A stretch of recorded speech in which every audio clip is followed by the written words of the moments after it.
Η Μάρο δεν είχε προλάβει να ακούσει τα τελευταία λόγια του Τζέλο. Είχε τρέξει μπροστά στο σκάφος και απαθανάτιζε το τοπίο. Παράλληλα, με αφορμή την ιστορία που μόλις είχε ακούσει, επεξεργαζόταν στο μυαλό της το παραμύθι της φτωχής πλην τίμιας νεαρής γάτας που ερωτεύτηκε τον ήρωα ψαρά Τσακάλ, ο οποίος σκότωσε το σιχαμερό καλαμάρι. Την ίδια ώρα, οι άλλοι τρεις έμειναν να κοιτούν με αμηχανία το γοητευτικό γάτο, ο οποίος ατένιζε αγέροχα το βράχο του καλαμαριού. Τι εννοείς ο βράχος των προγόνων σου? Νιαρ, μα είναι δυνατόν? Φοβάστε, αγαπητά μου γατιά. Από το τρομερό καλαμάρι δεν κινδυνεύεται πια. Έχει πεθάνει. Χάρη στο Σπίθα. Και τον Τσακάλ βεβαίως. Στο μεταξύ, το γάργαρο γέλιο του Τζέλο ξύπνησε τη Μάρο από το όνειρό της. Έτσι, κουνώντας χαρούμενα την ουρά της, έτρεξε να ενωθεί με την υπόλοιπη παρέα, ρωτώντας με αφέλεια. Μα γιατί γελάς, Τζέλο? Τι έχασα? Πες μου κι εμένα. Καταρχάς, οι φίλοι σου Μάρο πρέπει να είναι λίγο φοβιτσιάριδες. Ίσως βέβαια θα έπρεπε να σας το είχα πει από την αρχή, όταν ξεκίνησα να σας εξιστορώ τι έγινε το βράδυ της 15ης Ιουλίου του 1947. Η αλήθεια είναι ότι είμαι άμεσα συνδεδεμένος με τον Μπακαλιαρόνισο. Γιατί ο Σπίθας, ο θαραλέος αυτός ψαράς που αψήφισε τη ζωή του για τη ζωή χιλιάδων γατιών, ήταν ο παππούς μου. Νιάου! Δεν το πιστεύω. Άρα και ο Τσακάλ είναι συγγενής σου, αδερφός του παππού σου. Μάρο, σώπα. Μη ρίχνεις λάδι στη φωτιά. Δεν τον είδες? Στο άκουσμα του Τσακάλ αγριεύει. Κάτι συμβαίνει, σου λέω. Μη λες αυτό το όνομα. Μα ναι. Ασφαλώς και ήταν συγγενής μου ο Τσακάλ. Βέβαια με τα παιδιά και τα εγγόνια του δεν έχω πλέον καμία σχέση. Και ούτε θέλω. Είναι μια άλλη ιστορία στην οποία δεν θα ήθελα να επεκταθώ αν δεν σας πειράζει. Νιαρ. Παλιές ιστορίες τώρα.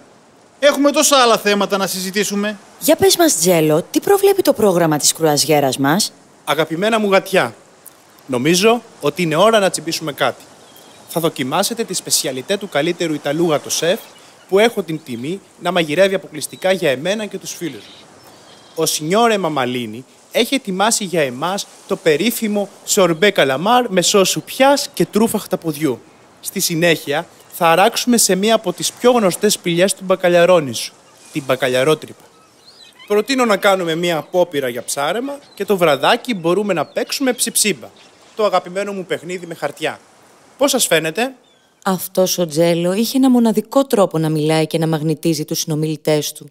Οι 4 φίλοι είχαν μείνει άφωνοι με τις ανέσεις και τη φιλοξενία που τους προσέφερε ο πάμπλουτος γάτος, ενώ φαίνεται πως διαλύθηκε η όποια ανησυχία τους είχε προκαλέσει η ιστορία του Τσακάλ και του Σπίθα. Ψιψίμπα, ναι! Τρελαίνομαι για αυτό το παιχνίδι.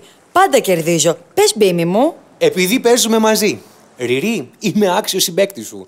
Θα χαρούμε πολύ να κοντραριστούμε μαζί σου, Τζέλο. Κι εγώ θα μπορούσα να παίξω μαζί σου, Τζέλο. Να είμαστε συμπαίκτες. Ασφαλώς, κυρία Γάτη, θα ήμουν ευτυχής. Σας εμπιστεύομαι τυφλά. Αλλά ο Γκούτσι με ποιον θα παίξει? Μπα, με θυμήθηκε. Δεν θέλω να σας χαλάσω το παιχνίδι. Άλλωστε, ποτέ δεν μου άρεσε η ψιψίμπα. Είμαι αρκετά κουρασμένος, οπότε θα προτιμήσω να ξαπλώσω και να πάρω έναν υπνάκο, αν δεν σας πειράζει. Όπως επιθυμείς, Γκούτσι. Εδώ θέλω να νιώσετε σαν το γατό σπιτό σας. Θα ειδοποιήσω για το φαγητό. Προτείνω να φάμε μέσα, γιατί πάντα αυτήν την ώρα πιάνει ένα περίεργο αεράκι γύρω από το βράχο του καλαμαριού. Πάω να ενημερώσω τον Σινιόρε Μαμαλίνη. Εσείς μπορείτε να απολαύσετε το τοπίο. Καθώς έφυγε ο Τζέλο, οι 4 φίλοι έμειναν καρφωμένοι στην αριστοκρατική σιλουέτα του, νιώθοντας την ακαταμάχητη γοητεία του να τους κυριεύει. Είναι αξιολάτρευτος αυτός ο γάτος. Όμορφος, σικάτος και ευγενής. Το ομολογώ, φίλοι μου. Είμαι ερωτευμένη. Το ξέρα. Νιαρ. Εγώ καθόμουν μερόνυχτα να σε παρηγορώ για το χωρισμό σου με τον Μπέλη και εσύ το ξεπέρασες με τον πρώτο τυχόντα γάτο. Δεν ασχολούμαι ξανά μαζί σου, Μάρο. Δεν είναι και ο πρώτος τυχόντας εδώ που τα λέμε, Γκούτσι. Καταλαβαίνω απόλυτα τη Μάρο. Μόνο που... Πες, Ριρί, γιατί σταμάτησες? Πες αυτό που έχεις μάθει να κάνεις τόσα χρόνια, να λες την αλήθεια. Κάτι περίεργο συμβαίνει εδώ πέρα. Όλη αυτή η συμπεριφορά του Τζέλο μπορεί να είναι καταπληκτική, δεν λέω, αλλά κάτι μου μυρίζει και δεν είναι οι πατούσες του Γκούτσι. Από την ώρα που ανεβήκαμε στο σκάφος, νιώθω την ατμόσφαιρα ηλεκτρισμένη. Άσε που δεν μου είχε αναφέρει τίποτα για αυτή τη μίνι κρουαζιέρα. Ο Γκούτζι με πιστεύει, Γκούτζι. Σταματήστε. Όποτε μου συμβαίνει κάτι ευχάριστο, θέλετε να το καταστρέψετε. Δεν ακούω τίποτα. Τι περίεργο έχει η συμπεριφορά του. Επειδή πρώτη φορά βλέπετε ένα γάτο με τρόπους και ανιδιοτελή χαρακτήρα, ο γάτος αυτός ξεχώρισε αμέσως τα γατήσια μάτια μου και τίποτα δεν πρόκειται να μου διαλύσει αυτή την εικόνα. Εντάξει, Μάρο, όπως επιθυμείς.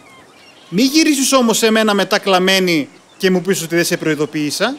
Όλοι μας προσπαθήσαμε. Κάνε ό,τι νομίζεις. Ενήλικη γάτα είσαι. Μάρο μου, ξέρεις ότι σε αγαπώ πολύ και θέλω να είσαι ευτυχισμένη. Ζήσε τον έρωτά σου, αλλά μην ξεχνάς ότι εγώ θα είμαι τα μάτια σου. Ένα θα πω. Ορκίζομαι ενώπιόν σας ότι αν συμβεί κάτι μεμπτό θα το ξεσκεπάσω. Πάμε τώρα να ετοιμαστούμε για το μεσημεριανό μας.